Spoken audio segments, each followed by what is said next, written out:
DCB മീഡിയയുടെ പുതിയൊരു വീഡിയോയിലേക്ക് സ്വാഗതം. ഇന്ന് മെയ് 4 തിങ്കൾ. ഇന്നും തുടർന്നു വരുന്ന ദിവസങ്ങളിലും നിങ്ങൾ അറിഞ്ഞിരിക്കേണ്ട പ്രധാനപ്പെട്ട വാർത്താ അപ്ഡേറ്റുകളാണ് ഷെയർ ചെയ്യുന്നത്. ചാനൽ ആദ്യമായി കാണുന്നവർ സബ്സ്ക്രൈബ് ചെയ്യുക, വീഡിയോ ഇഷ്ടമായാൽ ലൈക്ക് ചെയ്യുക, ഫേസ്ബുക്കിൽ കാണുന്നവർ പേജ് ഫോളോ കൂടി ചെയ്യുക.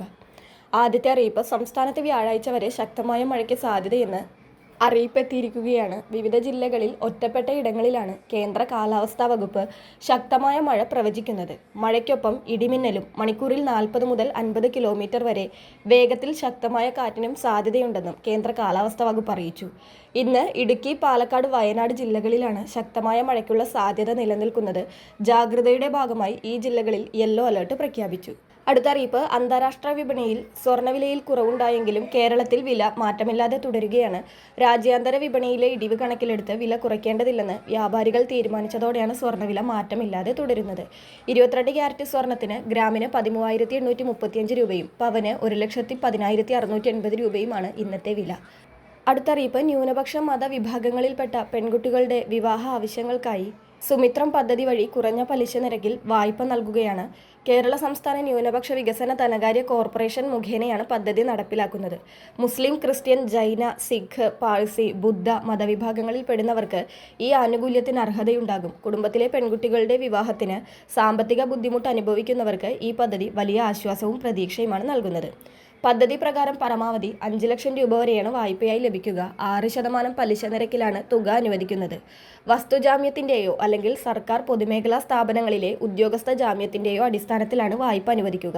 അടുത്ത അറിയിപ്പ്, സംസ്ഥാനത്ത് നിലവിൽ നൽകി വരുന്ന വാർദ്ധക്യകാല പെൻഷൻ, വിധവാ പെൻഷൻ, ഭിന്നശേഷി പെൻഷൻ തുടങ്ങിയ ക്ഷേമ പെൻഷനുകൾ 3000 രൂപയായി വർദ്ധിപ്പിക്കുമെന്നായിരുന്നു മുന്നണികൾ പ്രകടന പത്രികയിൽ നൽകിയിരുന്നത്.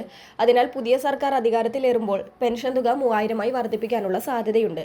എന്നാൽ അർഹരായവർക്ക് മാത്രം ഈ ആനുകൂല്യം ലഭിക്കുന്നുവെന്നുറപ്പാക്കാൻ സർക്കാർ കർശനമായ പരിശോധനകളും സോഷ്യൽ ഓഡിറ്റിംഗും നടത്തും. പ്രധാനമായും 3 കാര്യങ്ങളാണ് ഇതിനായി പരിശോധിക്കുന്നത്. ഗുണഭോക്താവിന്റെ വീട് 2000 ചതുരശ്ര അടിയിൽ കൂടുതലാകാൻ പാടില്ല.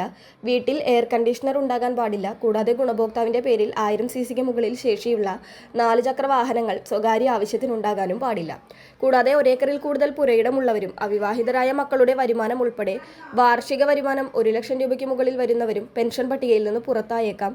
അതിനാൽ വാർഷിക മസ്റ്ററിംഗ്, വരുമാന സർട്ടിഫിക്കറ്റ്, പുനർവിവാഹം ചെയ്തിട്ടില്ല എന്ന രേഖകൾ എന്നിവ സർക്കാർ ആവശ്യപ്പെടുന്ന മുറയ്ക്ക് കൃത്യമായി സമർപ്പിക്കാൻ എല്ലാ ഗുണഭോക്താക്കളും ശ്രദ്ധിക്കുക. അടുത്ത അറിയിപ്പ്, 2026 ഏപ്രിൽ മെയ് മാസങ്ങളിലെ റേഷൻ ഒരുമിച്ച് പ്രഖ്യാപിച്ചിരുന്നു. ഏപ്രിൽ 4 മുതൽ 2 മാസങ്ങളിലെ റേഷൻ വിതരണം ആരംഭിച്ചു. എന്നാൽ ഏപ്രിൽ 30 വരെയായിരുന്നു ഏപ്രിൽ മാസത്തെ റേഷന്റെ വിതരണം സംസ്ഥാനത്തുണ്ടാവുക എന്നായിരുന്നു അറിയിപ്പിൽ പറഞ്ഞിരുന്നത്.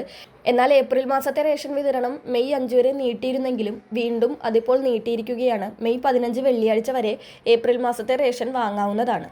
മെയ് 18 മുതൽ മെയ് മാസത്തെ റേഷൻ തുടർന്നും വിതരണം ചെയ്യുന്നതാണ്. ഇതുവരെ ഏപ്രിൽ മെയ് മാസങ്ങളിലെ റേഷൻ വാങ്ങാത്തവർക്ക് മെയ് 15 വരെ ഒരുമിച്ച് 2 മാസങ്ങളിലെ റേഷൻ വാങ്ങാവുന്നതാണ്. വളരെ പ്രധാനപ്പെട്ട ഈ വാർത്താ അപ്ഡേറ്റുകൾ മറ്റുള്ളവർക്ക് കൂടി ഷെയർ ചെയ്യുക.